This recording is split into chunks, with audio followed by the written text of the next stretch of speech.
রান্না করব, ওদের জন্য আলাদা করে পাঙ্গাস মাছ ভুনা রাইসামনির জন্য।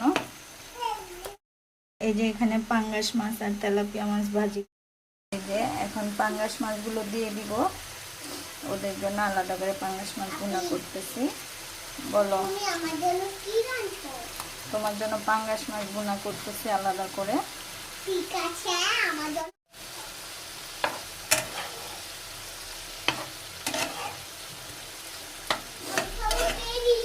এখানে মাছটাকে কষাই নিচ্ছি, কষায় তারপরে হালকা একটু পানি দিয়ে শুকনো শুকনো করে তারপর ধনিয়া পাতা দিয়ে নাম।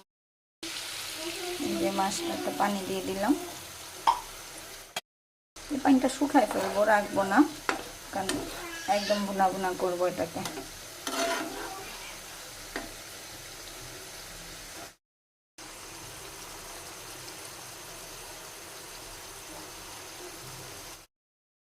পাঙ্গাস মাছ ভুনা হয়ে গেছে, আমি এখন ঢাকনা দিয়ে ঢেকে রেখে দিব। আজকেও 2 রকমের রান্না একসাথে বসাই দিছি, 2 পদের রান্না। এখানে রান্না করব তেলাপিয়া মাছ দিয়ে, শীতের সব ধরনের সবজি দিয়ে। মূলা সিদ্ধ করে রাখছি, সবগুলা কেটে নিছি।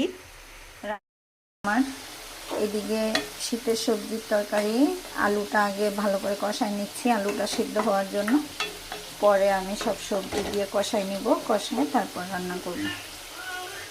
আলুটা প্রায় অর্ধেক সিদ্ধ হয়ে এসেছে, এখন আমি এই যে সবজিগুলো দিয়ে দিব।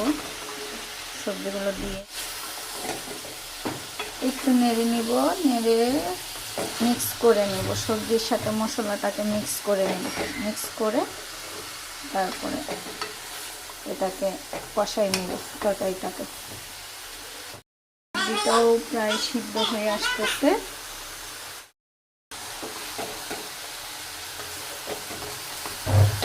সবজিটাকেও কষিয়ে নিচ্ছি। এর মধ্যে আমি মূলাটা সিদ্ধ করে রেখেছিলাম, ভাপ দিয়ে রেখেছিলাম, সেই মূলাটা দিয়ে দিব। মূলাটা ভাপ দিয়ে রান্না করলে মূলার একদমই যে একটা বাজে স্মেল আছে, ওই স্মেলটা থাকে না। আমি সবসময় মূলাটাকে ভাপ দিয়ে রান্না করি। মূলাটা আমি দিয়ে দিচ্ছি, ভাপ দিয়ে রেখেছিলাম।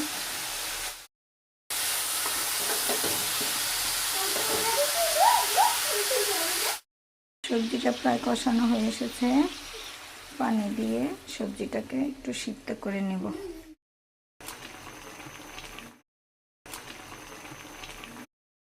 আমার শীতের সবজি রান্না করা শেষ। এই যে আমার রান্না কমপ্লিট, পুরা এক পাতিলা কড়াই হয়েছে তরকারি। মাছ দিয়ে সিম, আলু, টমেটো, ফুলকপি, মূলা সব কিছু দিয়ে রান্না করেছি। আজকে ভিডিও এই পর্যন্ত। সবাই ভালো থাকবেন, সুস্থ থাকবেন। আল্লাহ হাফেজ।